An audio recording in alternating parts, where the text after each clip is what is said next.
সবাইকে স্বাগত আমাদের আজকের এই আয়োজনে। আজ আমরা একটা দারুণ আর বিশাল লক্ষ্য নিয়ে কাজ করতে যাচ্ছি। বাংলাদেশ অ্যাডভোকেট এন্ট্রি এক্সামের 1000টি এমসিকিউ প্রশ্নের যে বিশাল একটা পাহাড় আছে, সেটাকে ভেঙে আমরা একটা পরিষ্কার আর কৌশলগত কাঠামোতে রূপান্তর করব। আইন পেশায় প্রবেশের এই পরীক্ষায় সফল হতে হলে শুধু মুখস্থ বিদ্যা দিয়ে কাজ হবে না, বরং আইনের একদম গভীরে থাকা কনসেপ্টগুলো কিভাবে আয়ত্ত করা যায়, সেটাই হবে আমাদের আজকের আলোচনার মূল ফোকাস। তো চলুন শুরু করা যাক। আচ্ছা, যে কোনো কিছু ভালোভাবে বুঝতে হলে তার পেছনের ইতিহাসটা জানা দরকার, তাই না? স্ক্রিনের টাইমলাইনটার দিকে খেয়াল করলে দেখা যাবে 1860 সালের পিনাল কোড, 1872 সালের সাক্ষ্য আইন, 1898 সালের সিআরপিসি, 1908 সালের সিপিসি এবং সবশেষে 1972 সালের আমাদের সংবিধান। এই সময়রেখাটাই কিন্তু আমাদের আইনি ব্যবস্থার বিবর্তনের একটা সুস্পষ্ট ম্যাপ।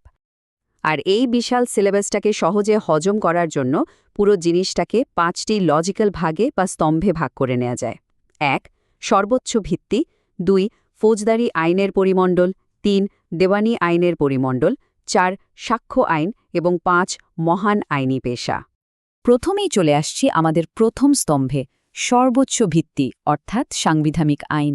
1972 সালের 16 ডিসেম্বর কার্যকর হওয়া এই সংবিধান কেবল একটা দলিল নয়, এটাই কিন্তু রাষ্ট্রের যে কোনো আইনের মূল উৎস বা সুপ্রিম ফাউন্ডেশন। এখন এই অংশ থেকে একটা খুব কমন প্রশ্ন প্রায়ই পরীক্ষায় আসে। প্রশ্নটা হলো, সংবিধানের অভিভাবক কে? ক. সংসদ, খ. রাষ্ট্রপতি, গ. প্রধানমন্ত্রী, নাকি ঘ. Supreme court? চলুন একটু ভাবি সঠিক উত্তরটা কি হতে পারে। সঠিক উত্তরটা অনেকেই হয়তো ধরে ফেলেছেন। উত্তর হচ্ছে সুপ্রিম কোর্ট। কিন্তু আসল ব্যাপারটা হলো এর পেছনের লজিকটা। সংবিধানের 102 অনুচ্ছেদের অধীনে সুপ্রিম কোর্টের যে রিট এখতিয়ার আছে, সেটা দিয়ে তারা নাগরিকদের মৌলিক অধিকার রক্ষা করে। সংবিধানের সাথে সাংঘর্ষিক যে কোনো আইন বাতিল করার এই যে অভাবনীয় ক্ষমতা, এটাই আসলে সুপ্রিম কোর্টকে সংবিধানের প্রকৃত অভিভাবকের মর্যাদা দিয়েছে। এবার আমরা চলে যাচ্ছি আমাদের দ্বিতীয় স্তম্ভে, ফৌজদারি আইনের পরিমণ্ডল অর্থাৎ পিনাল কোড এবং সিআরপিসি। ফৌজদারি ব্যবস্থায় মূল আইন বা সাবস্ট্যান্টিভ ল এবং পদ্ধতিগত আইন বা প্রসিডিউরাল ল, এই দুটোর মধ্যে পার্থক্য বোঝাটা একেবারে মাস্ট। পিনাল কোড হল আমাদের মূল আইন, এটা অপরাধের সংজ্ঞা দেয়। যেমন ধরুন 378 ধারায় বলা আছে চুরি আসলে কি, আর অন্যদিকে সিআরপিসি হল পদ্ধতিগত আইন। একটা অপরাধ হওয়ার পর পুলিশ কিভাবে ইনভেস্টিগেট করবে বা 154 ধারায় কিভাবে এফআইআর দায়ের হবে, সেই পুরো প্রসেসটা বলে দেয় সিআরপিসি। এই সূক্ষ্ম পার্থক্যগুলো থেকে পরীক্ষায় প্রায়ই একটা বেশ ট্রিকি প্রশ্ন আসে। প্রশ্নটা হলো, খুনের সংজ্ঞা কোন ধারায় দেওয়া হয়েছে? ক. ধারা 299, খ. ধারা 300, গ. ধারা 302, নাকি ঘ. ধারা 304? এর সঠিক উত্তর হল ধারা 300। আর এখানেই কিন্তু পরীক্ষার্থীরা সবচেয়ে বেশি কনফিউজড হন, কারণ 299 ধারায় বলা আছে দায়িত্বপূর্ণ নরহত্যা বা কালপেবল হোমিসাইডের কথা। আর অনেকেই ভুল করে 302 ধারাকে খুনের সংজ্ঞা ভেবে বসেন, অথচ 302 ধারা আসলে খুনের শাস্তির বিধান দেয়। মানে বুঝতে পারছেন তো ধারাগুলোর সুনির্দিষ্ট অর্থের উপর পরীক্ষায় ঠিক কতটা জোর দেওয়া হয়। বেশ, এবার আমরা প্রবেশ করছি তৃতীয় স্তম্ভে, দেওয়ান আইনের পরিমণ্ডল। ফৌজদারি অপরাধ থেকে সরে এসে এবার আমরা অধিকার, সম্পত্তি আর পদ্ধতির দিকে নজর দেব। দেওয়ানি আইনের পরিধি কিন্তু আক্ষরিক অর্থেই বিশাল। চুক্তির ক্ষেত্রে অবাধ সম্মতি, সম্পত্তি হস্তান্তরের বিক্রয় বা বন্ধকের নিয়ম, মুসলিম আইনের হেবা কিংবা সুনির্দিষ্ট প্রতিকার আইনের নিষেধাজ্ঞা, এগুলো সবকিছুই এর অন্তর্ভুক্ত। এখানে আমাদের আসল ট্রিকটা হলো শুধু অন্ধভাবে মুখস্থ না করে এই এত বড় সিলেবাসের মূল থিমগুলোকে এক সুতোয় গেঁথে ফেলা। দেওয়ানি কার্যবিধি পড়তে গেলে একটা অতি গুরুত্বপূর্ণ আইনি নীতির মুখোমুখি হতেই হবে, আর প্রশ্নটাও আসে সেখান থেকেই। সিপিসি এর ধারা 11 মূলত কিসের সাথে সম্পর্কিত? ক. রেস জুডিকাতা, খ. আপিল, গ. রিভিশন, নাকি ঘ. স্থগিতাদেশ? সঠিক উত্তর হচ্ছে রেস জুডিকাটা। শব্দটা একটা ল্যাটিন টার্ম হলেও এর মূল কনসেপ্টটা খুব সিম্পল।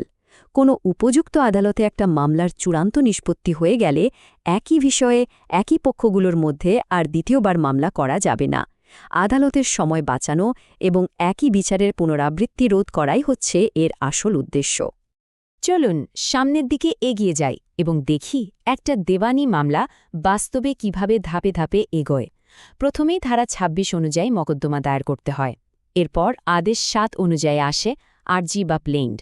এর কাউন্টারে আদেশ ৮ অনুযায়ী দাখিল করতে হয় লিখিত জবাব বা রিটেন স্টেটমেন্ট।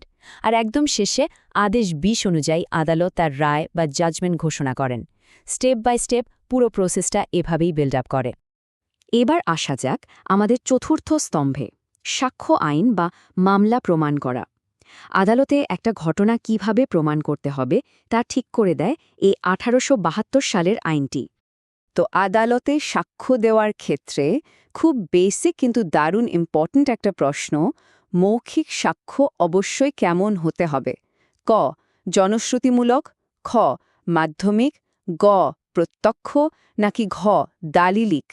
এর উত্তরটা হল মৌখিক সাক্ষ্য অবশ্যই প্রত্যক্ষ বা ডিরেক্ট হতে হবে। সাক্ষ্য আইনের ধারা ৬০ একদম পরিষ্কারভাবে বলে দিয়েছে যে যিনি নিজের চোখে দেখেছেন বা নিজের কানে শুনেছেন শুধু তিনিই সাক্ষ্য দিতে পারবেন।